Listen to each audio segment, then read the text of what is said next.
Hello दोस्तों, स्वागत है आपका अपने यूट्यूब चैनल अंबुज पाठशाला में। तो इस वीडियो में हम लोग झारखंड बोर्ड परीक्षा 2025 के लिए क्लास 12th का सब्जेक्ट इंग्लिश कोर का यहाँ पर सब्जेक्टिव का most important viral question paper देखने वाले हैं। ऑब्जेक्टिव का मैंने आपको करा दिया है और इसमें हम लोग देखने वाले हैं सब्जेक्टिव का। तो सब्जेक्टिव के यहाँ पर जितने भी मोस्ट इम्पोर्टेंट क्वेश्चन है जो कि बार बार रिपीट होते रहते हैं, सारे के सारे मैंने सिलेक्ट करके लाया हुआ है। तो आपको एक एक करके यहाँ पर बताया जाएगा। तो चलिए वीडियो को शुरू करते हैं। वीडियो को शुरू करने से पहले चैनल पर नए होंगे तो चैनल को सब्सक्राइब कर लीजिएगा एंड वीडियो को अपने दोस्तों के पास भी शेयर कर दीजिएगा, क्योंकि वीडियो बहुत ही ज़्यादा इंपॉर्टेंट है। और साथ में आपको डिस्क्रिप्शन में टेलीग्राम ग्रुप और व्हाट्सएप चैनल का लिंक दिया गया है, तो दोनों को ज्वाइन जरूर कर लीजिएगा, क्योंकि कोई भी लेटेस्ट न्यूज वगैरह हो या फिर पीडीएफ वगैरह हो तो सबसे पहले आपको वहीं पर सेंड किया जाता है।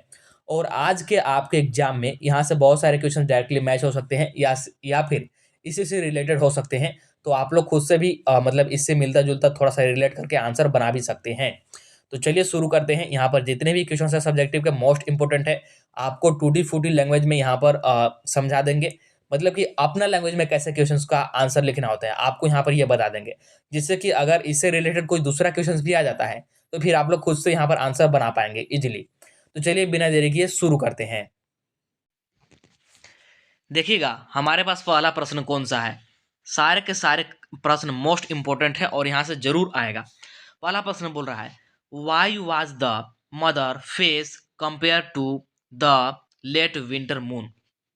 यानी कि जो ऑथर है, ऑथर तो ये अपनी माँ को लेट विंटर मून के साथ ठीक क्यों कंपेयर कर रही है बताना है। ठीक है, तो इसका राइट आंसर क्या जाएगा। देखिएगा बहुत ही सिंपल तरीके से मैंने लिखा है अपने लैंग्वेज में, आपको भी अपने लैंग्वेज में ही लिखना है, किताबी भाषा रट करके नहीं लिखना है, वैसे आप लोग रट रहेंगे तो भूल जाएंगे। ठीक है, अपने टूटे फूटे वर्ड में बनाइएगा और उससे आप लोग इजिली लिख पाएंगे। ठीक है, चलिए देखते हैं इसका answer.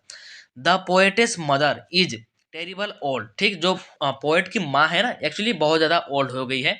C is at 66, her health is very pure poor. मतलब कि उनकी माँ का उम्र कितना हो गया 66, जैसा कि हमारा जो पोएम है उसका नाम भी है माई मदर एट 66। ठीक, और ये क्या है, वेरी पुअर है। ठीक, पुअर का मतलब यहाँ पर गरीब नहीं है, पुअर का मतलब यहाँ पर बोल सकते हैं एक प्रकार से कमजोर। ठीक है, she is very weak and her face is एलोइस।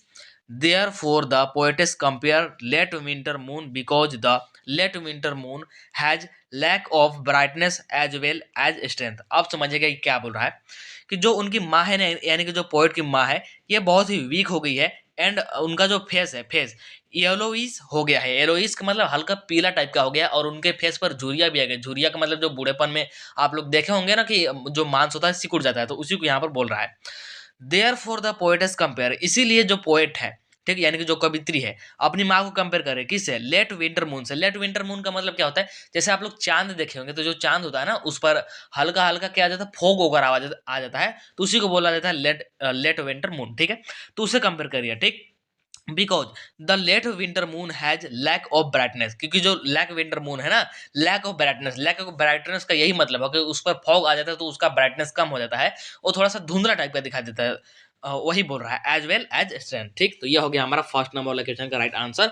आपको मैंने यहाँ पर फुल हिंदी में भी समझा दिया और कैसे लिखना है यह भी मैंने आप लोगों को समझा दिया। ठीक, तो फर्स्ट यहाँ पर हमारा कंप्लीट होता है क्वेश्चन। इसके बाद देखिएगा सेकेंड नंबर वाला क्वेश्चन क्या बोल रहा है। सेकेंड नंबर वाला क्वेश्चन क्या बोल रहा है, देखिएगा बहुत ही इंटरेस्टिंग क्वेश्चन है और बहुत ही इंपॉर्टेंट क्वेश्चन है।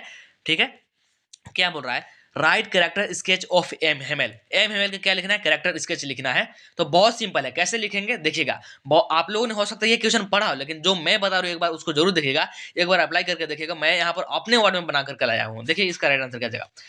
M Hamel was ideal teacher. ठीक, एम हेमेल कैसे एक आइडियल टीचर है। ठीक, आइडियल सीख सकते, when he know that German had own two district and Alsace two district and order come from the Berlin to stop teaching of French language.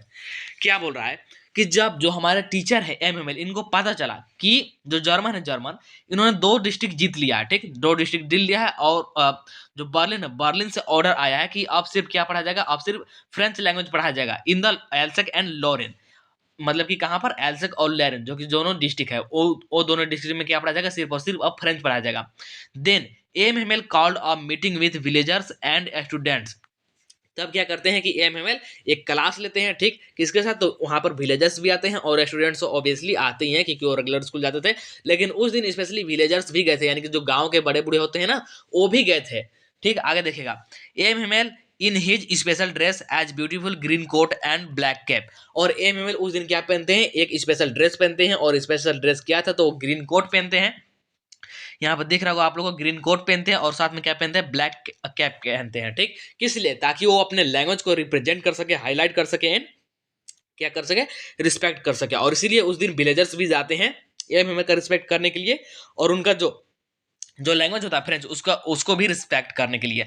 आगे देखिएगा, according to M Hamel French is the most logic clear and beautiful language in the world, यानी कि एएमएमएल के अनुसार, जो कि एक ideal teacher है, ठीक, इनके अनुसार जो फ्रेंच है, जो फ्रेंच लैंग्वेज है, फ्रेंच लैंग्वेज यह क्या है, मोस्ट ब्यूटीफुल है, ठीक, मोस्ट लॉजिकल बोल लीजिए, मोस्ट ब्यूटीफुल और क्लियर है और ब्यूटीफुल लैंग्वेज है इन द वर्ल्ड में, पूरे विश्व में सबसे ही अच्छा, सबसे क्लियर और सबसे सुंदर ये हमारा क्या है, फ्रेंच लैंग्वेज है, ऐसा ये बोलते हैं। और लास्ट में at last he wrote long live France, और लास्ट में क्या लिखते हैं कि फ्रांस लॉन्ग लिव रहे, ठीक, ऐसा वो लिखते हैं। तो ये तो आपको ऐसे ही याद हो गया होगा और ऊपर का भी याद हो गया, बस बीच में थोड़ा सा आप लोग समझ लीजिए, आप लोग को यहीं पर याद हो जाएगा, अलग से रटने की कोई जरूरत नहीं है, ठीक। चलिए आगे बढ़ते हैं, तो थर्ड नंबर वाला क्वेश्चन पर आ जाते हैं। थर्ड नंबर वाला क्वेश्चन क्या बोल रहा है, देखिएगा जरा सा।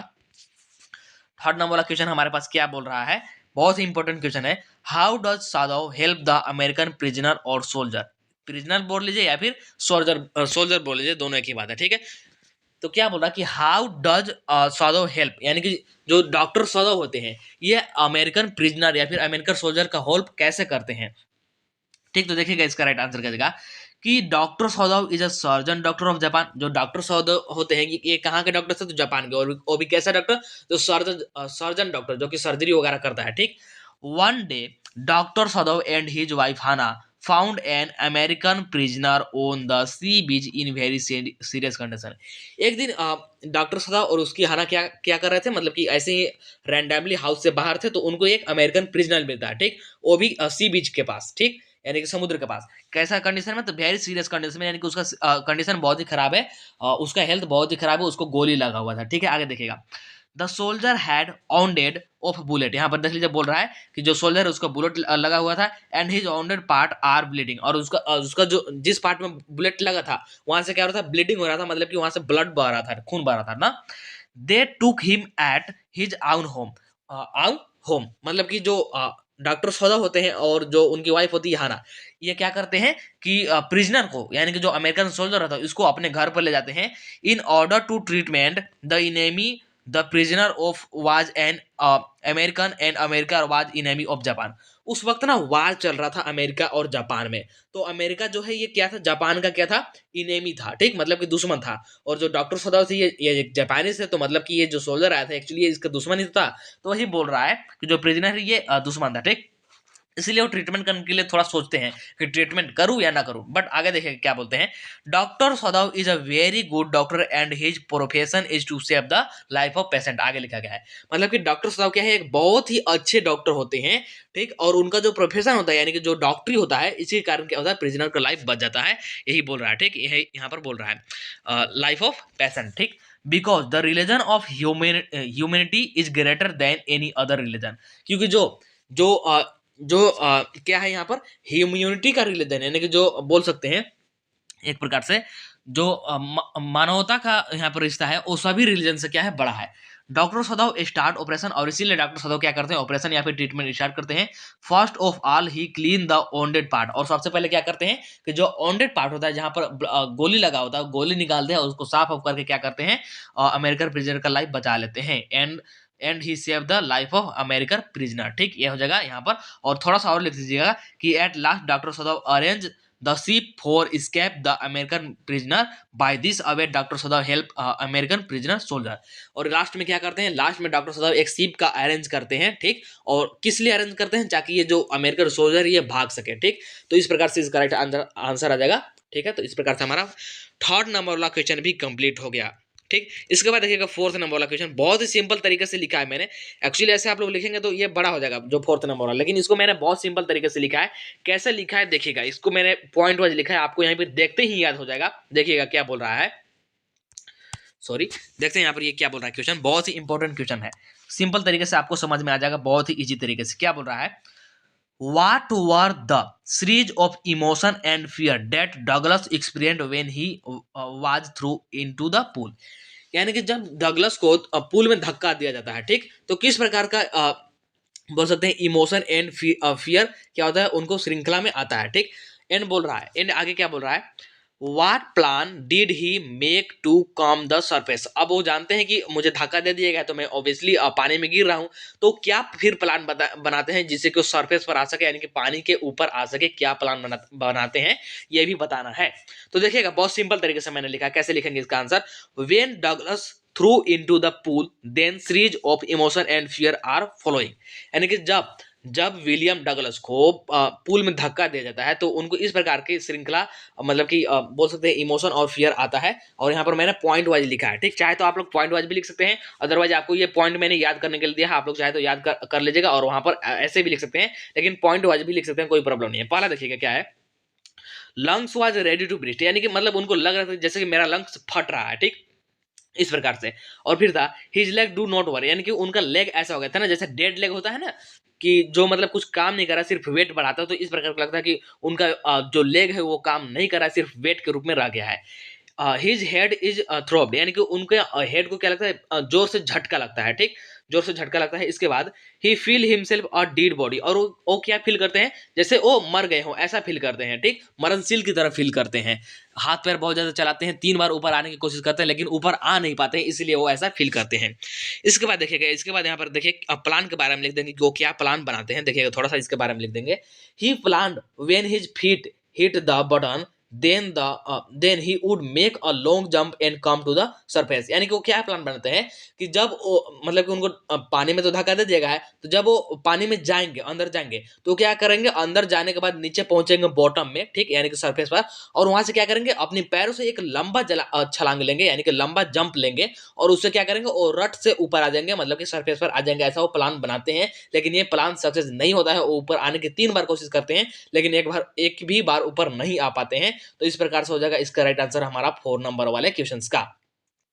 आई थिंक आप लोग वीडियो को पसंद आई थिंक आप लोगों को वीडियो पसंद बहुत ज़्यादा आ रहा होगा, ठीक, क्योंकि मैं यहाँ पर आप लोगों को एक्सट्रीमली एकदम हाई लेवल पर समझा रहा हूँ, हिंदी और इंग्लिश दोनों में, और इजी वे में, तो आप लोग अच्छे प्रकार से लिख पाएंगे। तो उसके लिए आप लोग वीडियो को लाइक जरूर कर दीजिएगा, साथ ही चैनल को सब्सक्राइब करके रख लीजिएगा, और इसी प्रकार का आपको और भी वीडियो मिलता रहेगा। तो बस बने रहिए चैनल पर, आपका सारा कंप्लीट होगा, और आपको इंग्लिश में एकदम फोड़ के आना है, फुल में फुल लिख करके आना है, ठीक है।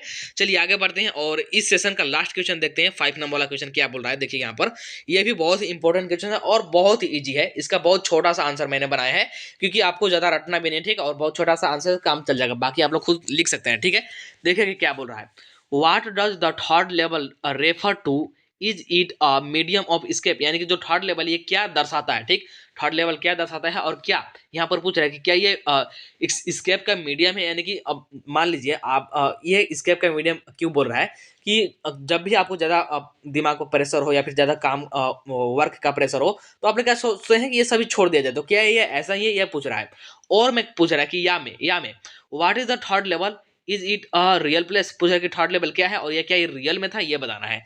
तो आप लोग स्टोरी पढ़े होंगे, स्टोरी मैंने भी बताया है, बहुत ही सिंपल है, आप लोग इजीली लिख सकते हैं। क्या लिखेंगे, the third level on the grand central station is not a real place, क्या बोला जा रहा है कि जो थर्ड लेवल है कहाँ पे, ग्रांड सेंट्रल स्टेशन पे, क्या है, ये रियल नहीं है, दिस इज अ इमेजिनरी, ये क्या है, एक सिर्फ इमेजिनरी था, वो भी किसका इमेजिनरी था, यानी कि किसका ये सपना था, ठीक, या फिर बोल सकते हैं किसका ये भ्रम था, तो ये चार्ली का भ्रम था, ठीक। वहां पर सिर्फ 2 ही लेवल थे, फर्स्ट लेवल और सेकेंड लेवल, यहाँ तक कि आप लोग वहां के प्रेसिडेंट से भी क्यों ना पूछ ले, वहां आप लोग वहां के प्रेसिडेंट भी बताएंगे कि ग्रांड सेंट्रल स्टेशन पर सिर्फ 2 ही लेवल है, ठीक। तो यही इसीलिए यहाँ पर बोला जा रहा है कि this is not real place, ठीक। तो इस प्रकार से लिख देंगे, और जो मैंने अभी एक्स्ट्रा बोला आप लोग उसको भी इंक्लूड कर सकते हैं। आगे देखिए क्या लिखेंगे, it is a medium of escape from present days hustle and bustle, यानी कि हाँ ये एक मीडियम है क्या करने का, स्केप करने का, यानी कि जब हमारे पास काम का ज़्यादा प्रेशर आ जाता है, हमारा माइंड डिस्टर्ब हो जाता है, तो हम लोग क्या चाहते हैं कि सभी कुछ समय के लिए छोड़ दें। तो यही बात बोल रहा है कि ये क्या है, एक स्केप है मीडियम का, मतलब कि मीडियम का स्केप का मीडियम है, ठीक। और देखिएगा क्या लिखेंगे कि it is an imaginary would of peace with so, तो जैसा कि मैंने आप लोगों को बताया कि एक इमेजिनरी था विथ सो, आगे देखेगा आगे क्या लिखेंगे with so insecurities fear war and worries in the modern modern world हो गया, यहाँ पर मॉडर्न वर्ल्ड होगा ना, मॉडर्न यहाँ पर आर्यन होगा, ठीक, ये थोड़ा सा मिसप्रिंट है। तो ये सभी मतलब कि ये इमेजिनरी क्यों आया, तो ये बोल सकते हैं कि फियर वार ये फिर जो भी है इसके कारण। Charlie just wanted to escape, यानी कि चार्ली कहता था वो सिर्फ एस्केप करना चाहता था, ठीक। ही वेंडर इनटू द क्या जगह फेंसिबल वर्ल्ड ऑफ 1894 यानी कि 1894। It is a world that is free from worries stress and tension of the क्या है कॉम्पिटेटरी लाइफ, ठीक। तो क्या बोल रहा है, जो 1894 है ना, ये इसको डिस्क्राइब कर रहा है और बोला कि जो 1894 है ये कैसा बोल सकते हैं ईयर है या फिर कैसा समय था कि वहां पर कोई टेंशन नहीं था, कोई भी स्ट्रेस नहीं था, कोई भी दबाव नहीं था, ऐसा था। और इसीलिए चार्ली को ये सभी महसूस होता है, ये सभी दिखाई देता है। तो ये हो जाएगा हमारा 5 नंबर वाला क्वेश्चन का राइट आंसर और इस सेशन का लास्ट क्वेश्चन, ठीक है। नेक्स्ट सेशन आप लोग को बहुत जल्दी मिलेगा, तो उसको भी देख लीजिएगा। सारे क्वेश्चन आपके यहाँ से भिड़ जाएंगे, जितना मैं करा रहा हूँ 1-2 वीडियो और आपको मिल जाएगा, तो इतना ही सिर्फ करके चल जाना है, ठीक। आपके यहाँ पर सारे क्वेश्चन भिड़ जाएंगे, तो बस बने रहिएगा। चलिए मिलते हैं नेक्स्ट वीडियो में, तब तक के लिए टाटा बाय बाय।